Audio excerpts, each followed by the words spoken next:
নমস্কাৰ নিউজৰ বাতৰিলৈ স্বাগতম জনাই ষ্টুডিঅ'ৰ মজিয়াত মই উৎপল দাস। চাহক আজিৰ বাতৰি। গৌৰৱ গগৈ হ'ল নিজ সমষ্টিৰ এজন ৰাজনৈতিক পৰ্যটক। এনেদৰে মন্তব্য প্ৰকাশ কৰে বৈদেশিক পৰিক্ৰমা মন্ত্ৰী পবিত্ৰ মাঘেৰিটাই। News direct report. Gaurav Gogoi হ'ল নিজৰ সমষ্টিৰ এজন ৰাজনৈতিক পৰ্যটক।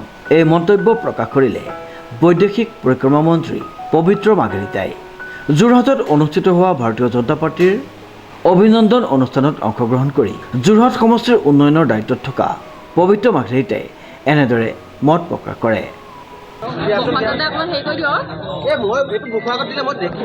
আমাৰ ৰাজগড়ৰ পৰা গেলেকী লাকুৱা সংযোগী যিটো পথ আমাৰ ৰাজগড়, সেইটোৰ নিৰ্মাণৰ বাবে মুখ্যমন্ত্ৰী মহোদয়ৰ প্ৰতিনিধি হিচাপে আজি আমি ঘোষণা কৰিছোঁ।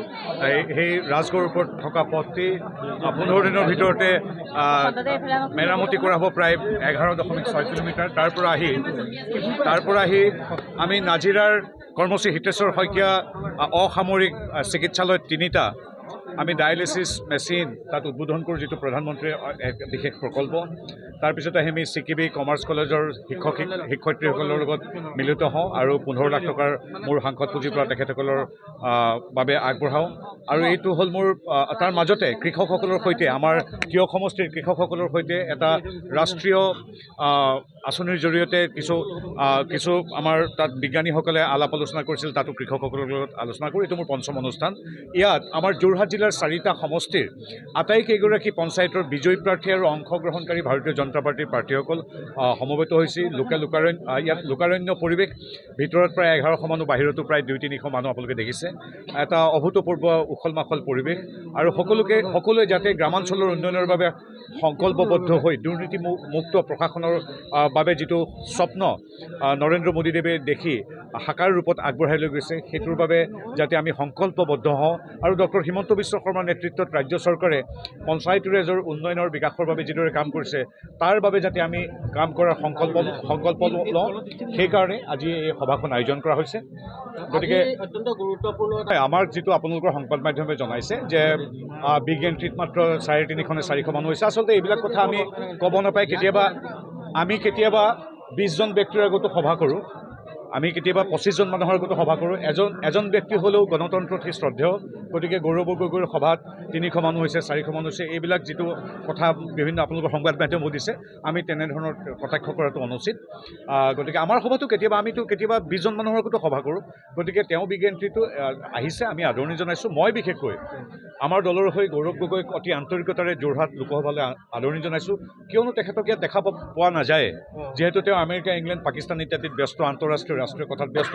যিহেতু তেওঁক আমি ইয়াত নেদেখোৱে, তেওঁ আহি অন্ততঃ হিমন্ত বিশ্ব শৰ্মাৰ নেতৃত্বত অন্যান্য ঠাইৰ লগতে যোৰহাট লোকসভাৰ কিদৰে উন্নয়ন হৈছে, কিদৰে আজি কাজিৰঙাৰ পৰা এলিভেটেড কৰিডৰৰ পৰা ইয়াৰ চিকিৎসা মহাবিদ্যালয়, থাওৰাত চিকিৎসা মহাবিদ্যালয়, আমাৰ সোণাৰীত চিকিৎসা মহাবিদ্যালয়, যোৰহাট চিকিৎসা মহাবিদ্যালয়, গোলাঘাট চিকিৎসা মহাবিদ্যালয়, প্ৰত্যেকতে এতিয়া বিশ্ববিদ্যালয়, ব্ৰহ্মপুত্ৰৰ ওপৰত দলং, কাজিৰঙাৰ গড়কেইটা আজি তেওঁলোকৰ দিনতকৈ সুৰক্ষিত। আজিৰ তাৰিখত যোৰহাট লোকসভা অন্য প্ৰান্তৰ দৰে নিৰাপত্তাত আছে। আজিৰ তাৰিখত বিগত সময়ছোৱাত এটা বছৰ এজন মানুহৰ কোনো উগ্ৰপন্থীৰ বিৰুদ্ধে মৃত্যু হোৱা নাই। আজিৰ তাৰিখত তেওঁলোকৰ দিনত যিটো চৰকাৰৰ বজাৰ বহিছিল, আজিৰ দিনত 1.5 লাখ চাকৰি হ'ল হিমন্ত বিশ্ব শৰ্মাৰ দিনত। আজিলৈকে তামোল এখনো কাকো খুৱাবলগীয়া হোৱা নাই। যোৰহাটৰ বাট পথ সকলোবিলাক, কেৱল চহৰখনেই নহয়, গ্ৰামাঞ্চলত যি উন্নয়ন হৈছে, যিহেতু সন্মানীয় সাংসদগৰাকী আহিবলৈ সময় নাপায় বা ইচ্ছা প্ৰকাশ নকৰে, গতিকে তেওঁ অহাত আমি খুব ভাল পাইছোঁ। তেওঁ চাওক কিদৰে আজি অন্যান্য সমষ্টিৰ লগতে যোৰহাটো আগবাঢ়ি গৈছে। গতিকে বহুদিনৰ মূৰত যোৰহাটলৈ অহা পলিটিকেল টুৰিষ্ট, নিজৰ সমষ্টিৰে এজন পৰ্যটক গৌৰৱ গগৈক অতি আন্তৰিকতাৰে আমি স্বাগতম জনাইছোঁ যোৰহাটলৈ, আৰু আশা কৰিছোঁ মাজে মাজে তেওঁ এইদৰে আহি থাকিব। বাকী কামবিলাক আমি কৰিম। গৌৰৱ গগৈ নিজৰ সমষ্টিটো এজন পৰ্যটক ৰূপে আজিৰ তাৰিখত স্বীকৃত হৈছে, কাৰণ তেওঁক কেতিয়াবা দেখা যায়। গতিকে আমি ভাবোঁ তেওঁ মাজে মাজে আহি থাকক। উন্নয়নৰ কাম কৰাৰ দায়িত্ব আমাৰ, কাৰণ তেওঁ এইটো শিল এইটো এচৰ পৰা ক'তো দিব নোৱাৰে। তেওঁ পাৰিব কেৱল আমাক গালি পাৰিব, সমালোচনা কৰিব। সংসদৰ বাহিৰে ভিতৰে বা এনেকৈ সংবাদ মাধ্যমৰ আগত ইংৰাজী হিন্দী খুব ধুনীয়া ভাষণ দিব পাৰিব, কিন্তু ভাষণে নোখোৱাই বুলি আমাৰ যোৰহাটবাসীয়ে গম পাইছে। সেইকাৰণে তেখেতৰ নিজৰ যিটো লোকসভা সমষ্টি, তাত 40খন আসন আছিল। পুনৰাই কৈছোঁ, জিলা পৰিষদৰ 40খন আসন আছিল 10টা বিধানসভা সমষ্টিত। যোৰহাটবাসী ৰাইজে আমাক 40টাতে বিজয়ী কৰি আশীৰ্বাদ দিছে। তাৰ বিপৰীতে তেওঁলোকৰ যিটো বিগ এণ্ট্ৰি, তেওঁলোকৰ 0। আৰু তেওঁলোকে বোলে ক'ৰবাত বিজয় উৎসৱো পাতিছে, মই নাজানো। এনেকৈ 40খন আসনত য'ত ৰাইজে NDA তথা বিজেপিক আশীৰ্বাদ দিছে তেওঁলোকে শূন্য পাই কি বিজয় উৎসৱ কৰিছে মই নাজানো কিন্তু সেইটো বেলেগ কথা আজিৰ তাৰিখত এটা বিৰোধী দলৰ দলপতি মানে সভাপতি এটা আশা লৈ তেওঁ নিশ্চিতভাৱে তেওঁৰ সদস্যসকলেতো খুব আদৰেৰে আদৰিছে গতিকে তেওঁলোকৰ প্ৰতি শুভেচ্ছা আছে এই সময়ত মই তেওঁক একো নকওঁ খালি এটাই ক'ম মাজে মাজেতো আহক যোৰহাটলৈ আমি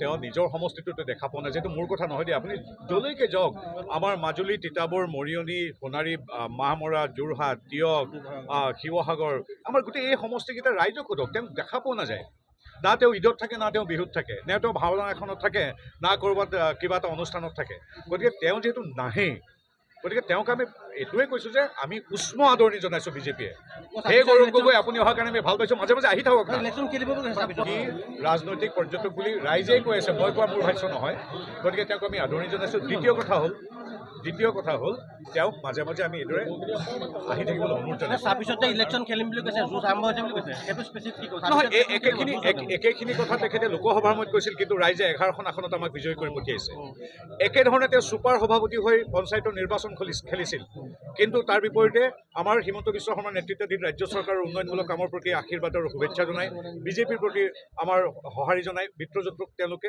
আমাৰ অসমবাসী ৰাইজে হিয়া উজেৰে আশীৰ্বাদ দিলে আৰু কংগ্ৰেছৰ ফলাফল শূন্য হ'ল তেওঁৰ নেতৃত্বত ইতিমধ্যে পঞ্চায়ত হ'লে আৰু কিহৰ ৰণদণ্ডবী তেওঁৰ ৰণদণ্ডবীৰ শব্দটো ফুচ সেই শব্দটো আমি পঞ্চায়তত দেখিলোঁ আৰু গতিকে নতুন ৰণদণ্ডবী নাই